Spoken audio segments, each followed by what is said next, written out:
Show me the money. Business truth, show me the money.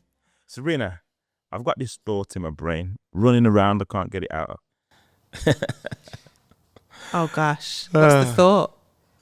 If you're not making any money, all you've got is just a good idea. Ooh, put that on a post and put it on Instagram. It's just a hobby then, isn't it? It's just a hobby. It's just a hobby. Like, let's get to it. Like, Should we introduce ourselves and introduce the episode? Because I can see where you're going with this. So hello everybody, I'm Nathan Dennis. Hi, I'm Sabrina Dennis, and this is Between the Sheets, Business Truths. And this episode's about show me the money. Show me the money, show me the money, show me the money. Now, seriously, if you're not making money, all you've got is a good idea. I mean, or just a logo. Tumbleweed, you know, can you imagine the people just was like, all right, I'm going to stop listening now. Yeah. So there's this saying out there that says that, why are you looking at me like that? You know, you look nice. You're beautiful, you know. Oh, now we go. Concentrate. I got to concentrate. Come on, concentrate. Nah, I love actually doing life and doing business with you. But with this episode, we're going to talk about show me the money. Yeah. There's this saying that talks about like turnover is vanity. Profit is sanity, but cash is reality. You just got bars on it all day, every day. No. It's a reality. Do you know sometimes, right, that people, you know, we've been in rooms invited to special meetings, private meetings, where everyone in the meeting, bar us, is turning over 7 figures and above. Yeah. And we're in there with our 6-figure self, feeling almost like imposters in the room, only to find out that people are talking about real challenges. So like hypothetically, I remember, and I'm just going to change the numbers just to, you know, anonymize. But someone saying, for instance, I've just turned over 3.5 million, you know, and I'm like, wow, that's amazing. But then they've said that their outgoings is 3.7 million. So they're operating at a loss of 200,000. Yeah. And I'm like, wow.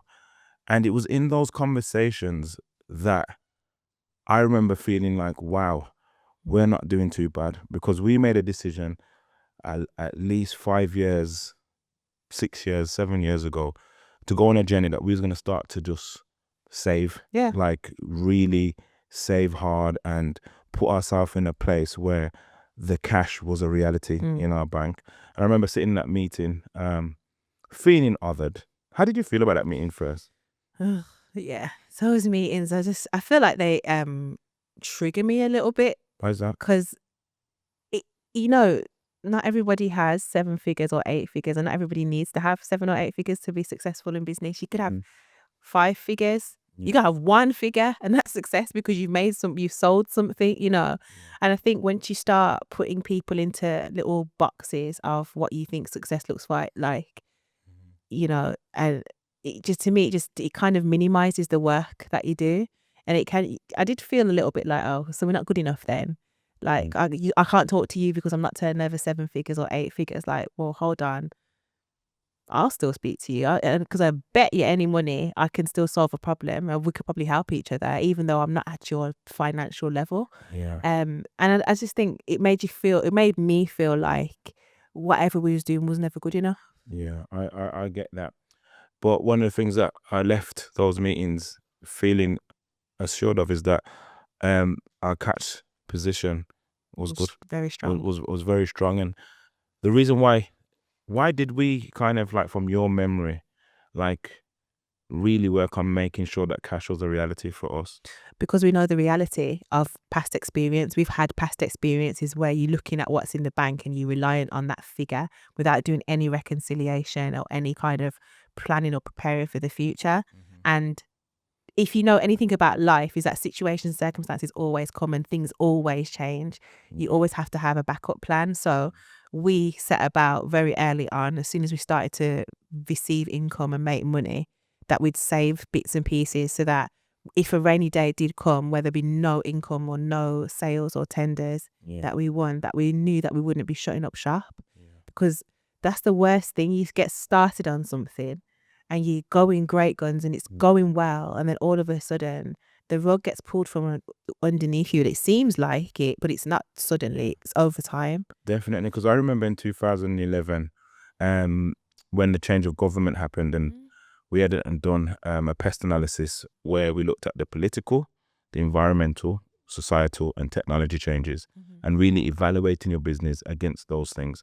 Because sometimes people fail to look at politically what's happening. Yeah. So I know in 2011, after I had to close my first organization, first business, because Labour had lost the seat and Conservatives came into power, and then austerity measures were announced. That literally transformed the landscape of our business. Yeah. And overnight, we found ourselves having to make staff redundant. I think at the time we had 3 full-time staff, 4 part-time staff, and we had to make them redundant. And at the time, it felt like there was money within the business, but once things started to dry up, it wasn't there. So I think we've learned through pain, trial and error, that, you know, making sure you have cash there, make sure you're doing savings is very, very important. And I think one of my proudest moments for us is, do you remember when we made that hard decision to leave the office? Yeah, and it wasn't like the nicest thing in the world, because the office made you feel like you're in a business, you operate and you're doing, you know, you get up and you go to your office every day and your desk is there and it makes you feel a particular kind of way. But actually, we knew that based on the landscape, everything was changing again. And we knew that it was just a massive outlay, like lots of outgoing. So how much was it at the time? Because I remember the instructions I gave was we were spending about £1,300, was it? I think it was a little bit more. I see like I think it's at 18. Was that got to one stage 1,800 a month? 1,800 a month. Yeah. And what we actually said, and that was probably 3-4 years ago, was actually, let's behave as though we're still in the office and put that money into an account, separate.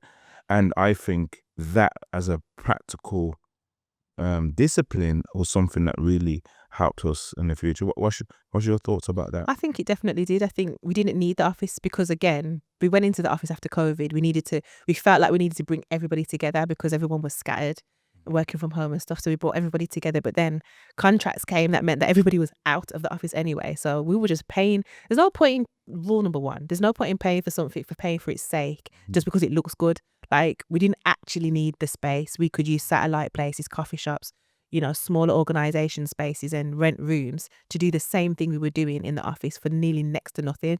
So saving that money now is that we've got a pot of money there that if we decide we want to go back into an office or we want to buy something as an asset, we have that resource there to do, which is good. I think that's phenomenal. Also, I like to talk about something else. That's what else? What else? Is the challenge of, and for those who are in business, especially if your clients are mainly coming from statutory services, would know that the invoicing cycles are a if nightmare. this chair reclined, I'd just be lying down. Oh my God. Because that's how long it takes. So let's just put in real terms. You could win a contract in January, sign the contract, sign the paperwork, get put onto, what do you call them, the portal? Yeah, their procurement portal, the payment process portal, Yeah. And you submit your invoice, and the truth is, no word of a lie, that invoice might not get paid till about the end of March. Yeah. Yeah. Straight. But what happens when you have a staff team that are waiting to be paid, who are getting paid monthly, and you've submitted your invoice from January, but you're not actually going to receive that cash in your bank until March? Yeah. What do you say about that? Because that's real stuff. That's real. That's why you have to have savings. You can't live by just the one invoice day to day, like hand to mouth. You got to put money aside, and you've got to do your cash flow forecasting and projecting, because these things are real. Statutory services are notorious for losing your invoice. Like, I can't tell you how many. I made friends with them people in the payment department because I've always said, like, I need to know who you are, because you always seem to lose our invoice, and we're small. We can't, weather the storm. Like, we're not like massive like the NHS. There's been times when I remember, like, because obviously for those who are listening, one of the things that me and Sabrina put in place is we do a financial meeting every Friday. Every Friday we have Finance Friday. We go for an agenda. we open up in prayer, we look at the balances of every account that we have, and then we start to put an action plan in place to make sure that everything needs to be where it needs to be. And there's been some times when we have had to, like, we close the meeting early and we get on the phone and we phone through the whole financial department and say, listen, you need to pay this invoice now. Yeah. Because especially when we was hitting payroll of like 14 staff, and you're looking at it and like, okay, we need to make sure. Where is the money? Like, we need the money. And I think that is something that I'd love to speak to commissioners and those who are giving out tenders and giving out contracts, to understand that for smaller businesses, we do need a better payment term. Yeah. Because it is sometimes nearly impossible to weather that storm of like... Well, 3 months is a long time to weather a storm, isn't it? Like 2-3 weeks, a month maybe, but 3 months. I remember one in particular, it was probably like 6 months later, and it was literally because somebody was off on annual leave or off sick. And because they were off sick, nothing got done. Like, how does a company function like that? Like, what's he talking So remember about? when we waited for like months, and then they come back to us and said, oh, you haven't put a purchase order number on the invoice. God, yeah. Listen. So there's like things that are just automatic now, and it like before we even get into I'm sending you the invoice, who is the person I'm sending it to? What is the email address? What is their contact number? Because I need to phone them. What's the purchase order number? Do I need a purchase order number? And actually, do I need to use your procurement and your payment process software or whatever to send this invoice in? Because some people don't even want to send it to them directly. You've got to send it to a specific inbox and blah, blah, blah. Like, that's working within systems though, and that's one of the things you learn in business. So what, from your lens then, has been from a business truth, talking to people, connecting, what's been some of your truths or pain points from a financial perspective? The payroll bill. I think at the end of a month, especially when we got really big, and I'm starting to see how much tax we were having to pay out. That was like, we went from, because within HMRC, if you're only employing a certain amount and it's a lower number, you can pay that tax quarterly. But once you hit a certain threshold, you have to pay it monthly. And so I was having to set up another account to save for the tax, because we've got to now pay that tax bill as well as all the other things. And so those numbers were starting to really go up. Like, I don't even reflect on it now, and I'm thinking, my God, that was bad. And it's interesting. Like, there were some times, right, and I think, in the last episode we was talking about like the truth and reality of HR and staff and stuff like that. And there'll be times where like we've come to a team meeting, and then like, say staff are not even, they're giving you shoddy work. It's just like, and you just know what you do. And like, even just for me, I would get irritated by just being 15 minutes late and stuff, because I'm looking at the countdown timer of, it's like the 28th of the month is coming, and we've got to pay out all of this money, right? And then people have the audacity to give you like slapdash work, and nobody, I don't care what you want to say, no one's accepting, sorry, I cannot pay you. And sometimes it was just pressures that we were holding and have been holding that people will never understand as a leader, like the things that you have to use. But one of the things that I think we should celebrate, and I think give God thanks about, is that I'm just thinking over the last 6-7 years, we haven't used any type of like overdraft facility, no credit, have we? No. Nothing. Which is incredible. Yeah, when we think about it, like nothing. A lot of people, and not to say there's anything wrong with doing that, you can use it for different things, but we've never ever had to do that. And I think that also comes down to some of the way we've stewarded the resources that we've had. And we've always, when we've done for like tendering and procurement processes, full cost recovery. So we weren't skipping a beat with anything, that we were making sure we've got paid for everything, because everything costs money. Like, breathing costs money in this thing. Like, you can't say to an individual, an employee, like, oh, sorry, they ain't paid the invoice for 3 months, so we can't pay you for 3 months. Like, no one's waiting. I think that's a challenge. I think what really helped us as well is when we actually just put everyone in a system to say, look, we're not paying till the end of the month. And even when some only contractors, in suppliers. exceptional circumstances, we would say, okay, we can do something. But just putting things in like a system, in a structure, payment plan, just understanding that this is what the budget is for that, and not going outside of the budget, I think has been good. So Nathan, Yeah, I know that you are really passionate about business in particular. You love to make money. Like, that's just a good thing. I think that's amazing. yeah. But when it comes to money in business, what are some of your annoyances? What are some of the bees in the bonnet for you? I think some of the bees in the bonnet is, let me just put it from an organizational perspective first. I can't stand Oh gosh. when people just don't understand how money in business actually works. Wait, so how does it work? So let's just say, for instance, you have, through a contract announcement, you've heard we secured £150,000 or 250,000 or even £300,000. Yeah. And people start to think, yo, Nathan, give me a tenner.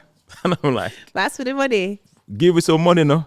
And I'm like, it doesn't work like that. No. Because that gets filtered through a system whereby, let's just say it's 300,000. That might be over 3 years. So it's 100,000 a year. And then that 100,000 may be paid to us through a process of every quarter getting that payment. So it's 25K.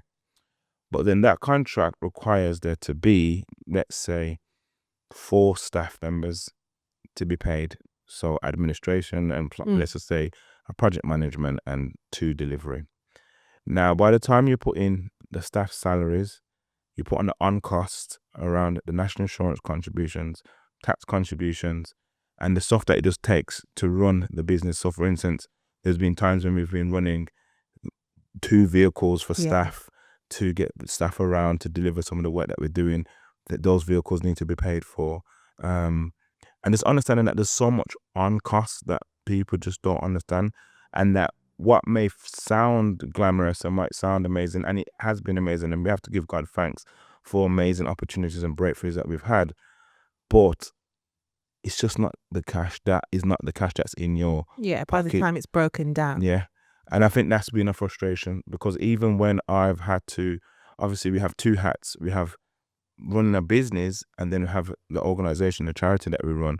People don't understand that when I personally get paid from the business and I take it out as wages and dividends, then straight away, Mr. HMRC would like from me, Your best mate. not my best mate, would like from me my personal tax bill. Yes. Yeah. Then he would like from me a corporation tax bill. From the business. And then would like from me some VAT. Yeah. Some valid added tax.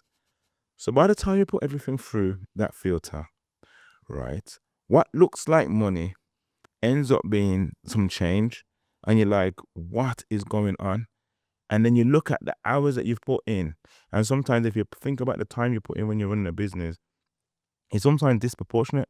Like, actually, if I went and just worked with someone, I'd probably end up getting the same in terms of hour conversion. And it's just like, people just not understanding that, like, it's not. So like I heard a lady talking about one time that, like, her business turned over £1 million, but people think she's a millionaire. And she's not. She's not. The business has turned over £1 million, but she's not a millionaire. She's not a millionaire. Does that make sense? Personally, she's not. And even her business isn't, because that might be pre-tax, once they've taken all the bits and pieces that they're going to take away. It's whatever's left, isn't it? Yeah. And that's the reality, like you said, the vanity, the reality, the sanity of those different figures. What about your beat in the bonnet about growing too fast and mission driven? Oh yeah, mission drift is a real thing. I think that's the thing. Once you're in organizationally, you can do a lot of things, and because you're entrepreneurial and you have that business acumen, you can just like, I can go do that. Yeah, I can go over here and do this, and you're getting money and you're doing seemingly well, but actually what comes with that is a dilution of some of your services. And even though you're getting paid for it, are you really giving good quality, and are you really getting the impact that you want to get out of what you're doing? Yeah. So I just think all that glitters isn't gold when it comes to some. I mean, we've said no to some opportunities based on the fact that, yeah, it looks like a good idea. It sounds great. And yeah, we probably could do it, but would it be value? Would we get what, would it be worth our time? Would it cost more? Is it worth less? I'm thinking about a particular contract whereby my lessons from that, especially like I think this saying, let's say it together, not everything with glitter Is gold. Right. Let's say it one more time. Not everything that glitters is gold.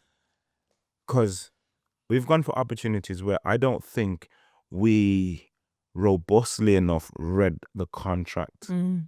Yeah.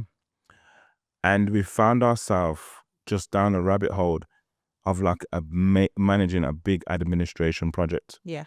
And haven't really put in the right human resource, i.e. staff, to manage the administration that's needed to manage that contract. And then that then takes out the passion and takes out all the other stuff that you can bring to a contract and to a project. And my advice would be to anyone listening is that when you're thinking about your business or your organization and you're thinking about your vision and your mission, is that you stay true to your mission and don't mission drift because you see something that looks glittery and looks golden and it entices you, and actually it might take you away from your core business of what you want to do. I think that's really, really, really important. Yeah, I think you're right. I think that's some of the challenge of being when you're starting in a business as well, and you're starting up, or you're even, a few years in. Cash flow is always something that you're always thinking about. You're always making sure that at the end of the day, you want to be able to live, pay your bills, eat, go out, enjoy yourself, and live a lifestyle that you want to live because you've created a business that will allow you to do that. And sometimes you go off in a direction because it's money over there that will satisfy this need. But actually, by the time you've finished, you probably spent more time than it was worth, spent more resource than it was worth, probably hate what you was doing in the first place. It doesn't satisfy you at all. Sometimes it pays you to say no in business, but that's hard because you really want the money because you know what you're trying to achieve. And I think that's been a hard thing for me. Like one of the stories I think I want to share, which is something that's I feel settled within myself, but it was a massive moment. So we've gone for an opportunity and we've got through the first stage. We got through the second stage and we get to the final stage and it's interview stage. And I remember going upstairs and going onto my knees and I went to pray and I was like, God, can you just show me what I need to say in the interview stage to just secure this? And the truth of the matter is that conversations I was having behind the scenes, we were kind of earmarked to get it. And it was for £1 million, the opportunity. And I remember praying to God. And I said, God, show me what to do. And I heard audibly back, walk away from the opportunity. It's not for you. And I was like, huh? And I was like, I said, I must have not heard properly. So I went back down. Let me check. So I went back on my knees and I prayed and I says, God, did you just say walk away? He says, walk away because the community and are not ready for you to have £1 million. And I was like, the community. It's like it's going to put a target on our back. Yeah. And I remember having an open vision of like a target on your back. And it says, this is going to be more harm than good for where you need to be right now. And it was a hard thing to hear, but I truly, on reflection, can see like the beauty in it. Because we haven't literally hit 1 million yet. But that was something that was hard, like to walk away. I think it was premature. I feel like in that time where we was then a few years ago, I feel like that level of resource would have come too soon for us. And I don't think that it would have served us well. I actually think it would have been the beginning of the end. And that's why when I reflect back, and even in like the last episode, I would encourage people to check out, around business truths around HR and staff is we needed to really refine our HR practices, Yeah. our systems, financial systems, to just make sure that everything was robust enough to hold it. Is Yeah. that making sense? And that we as leaders have gone through that experience. And I think sometimes a delay doesn't mean denial.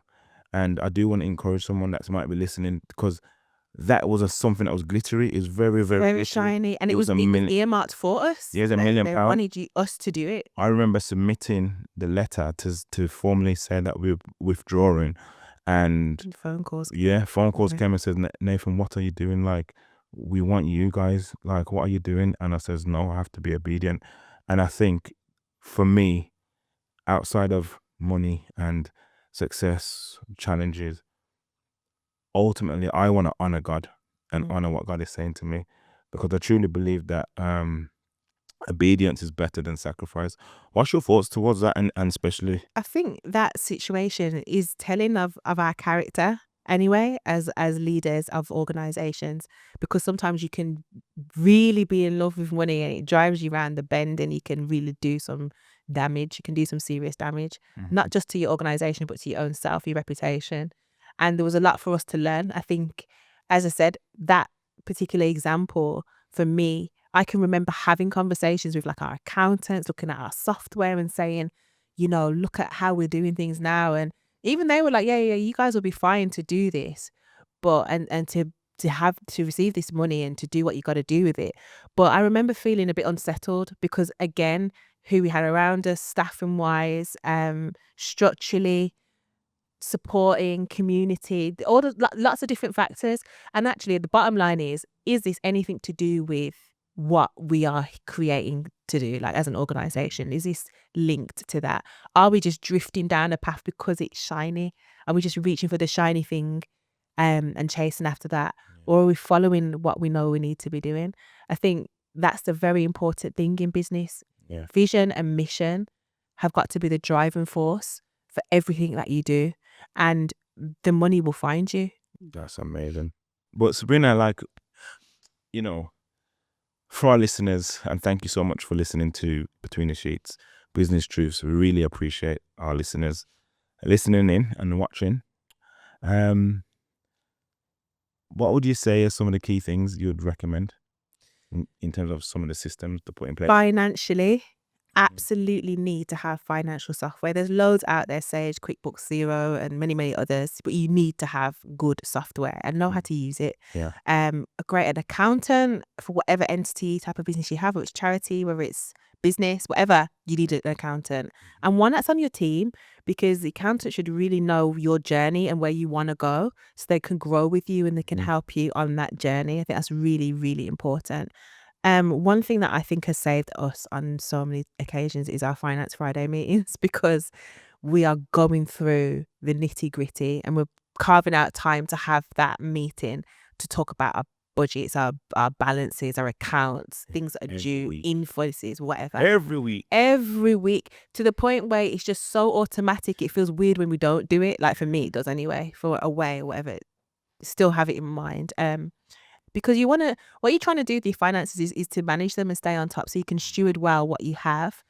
It's not really about he said, she said, or pointing the finger. It's about growth and getting to a place where your finances are working for you. But in order for that to happen, you need to know what you're doing. You need to know what you've got. I think that what can make or break you is stewardship.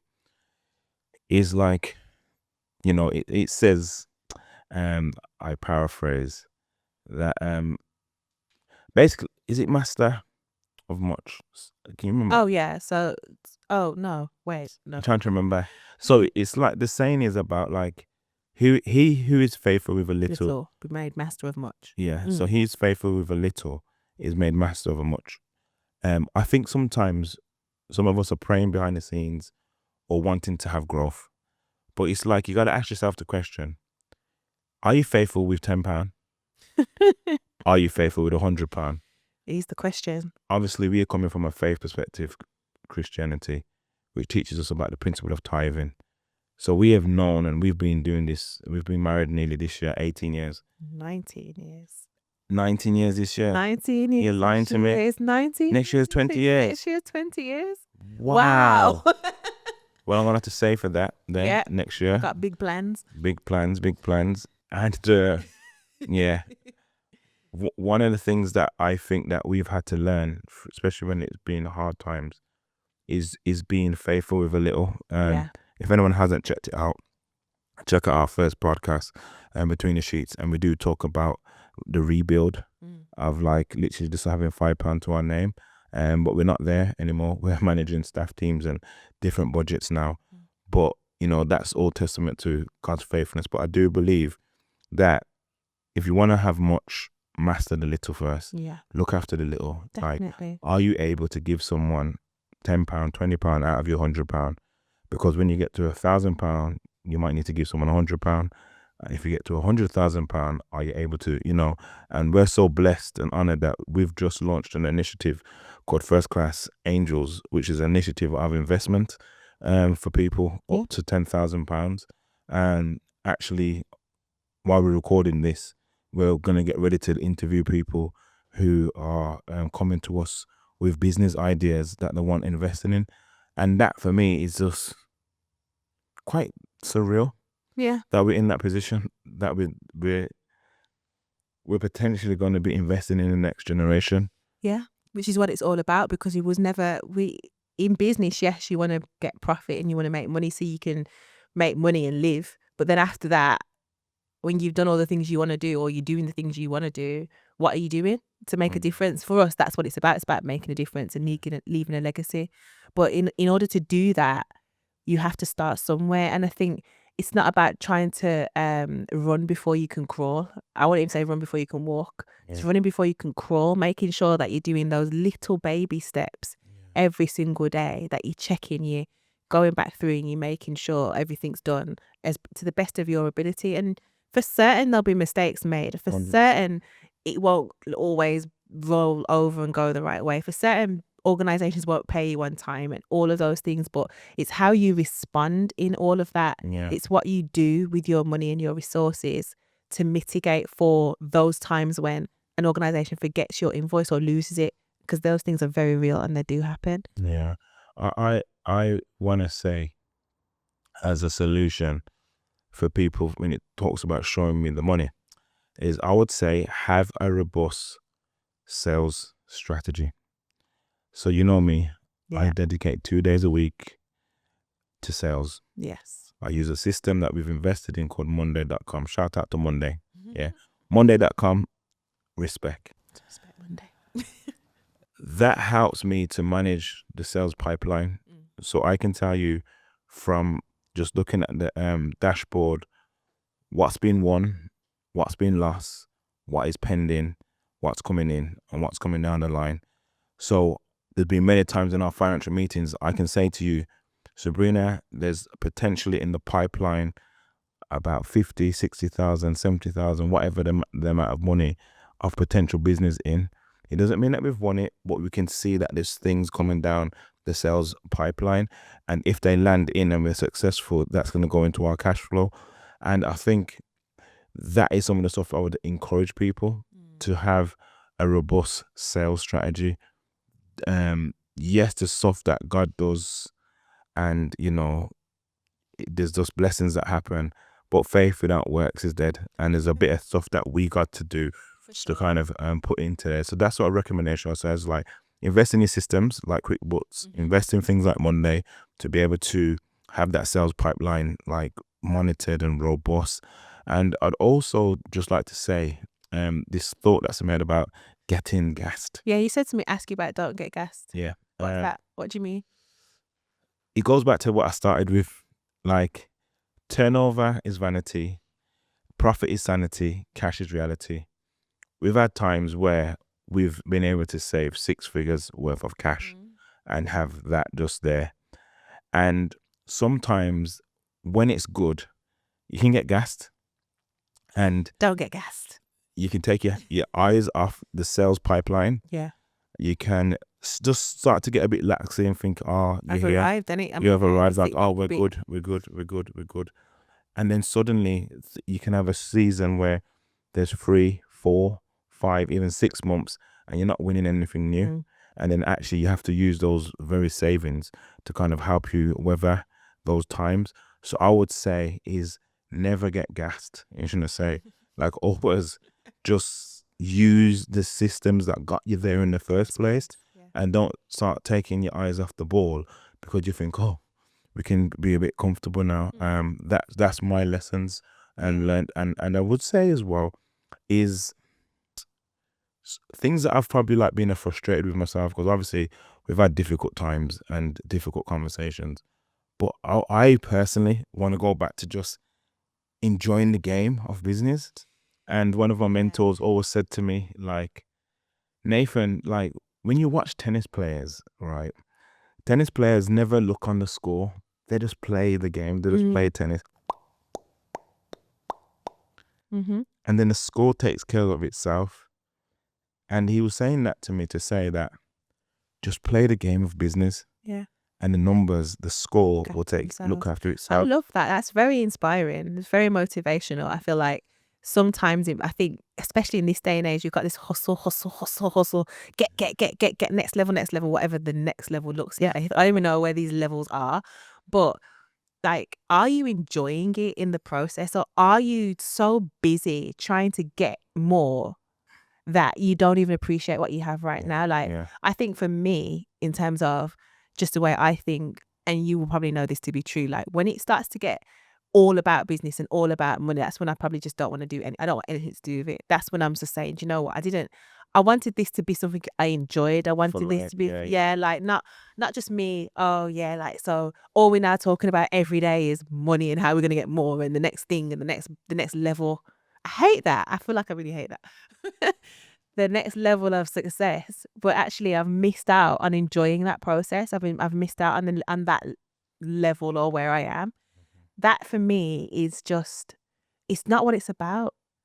If you're in business and you're entrepreneurial and you've created something that is enabling you to buy and sell basic fundamentals, a product, service that you can sell, that you can exchange for money, that enables you to live and enables you to probably help somebody else, then that's what it is. But the minute it becomes this getting thing, this getting, gotta get more, and the love of money becomes more important than what it is you're doing, then you've missed it altogether. 100%. And that for me is key. So I'm not interested in that hustle and work drop down kind of thing. Like, I want to enjoy my life. That's why I'm in business in the first place. I always say one of my motivational talks used to be titled why I chase purpose and not profit. And I'm reminding myself to go back to that mindset, because actually when you just chase purpose and you focus on purpose, you enjoy purpose, live in purpose, the profit takes care of itself. It finds you, doesn't it? Yeah. The minute you focus on profit and money, you're missing the mark already. And I would encourage anyone that's listening is to really chase after purpose, and the profit will take care of itself. Lovely. See you next episode, baby.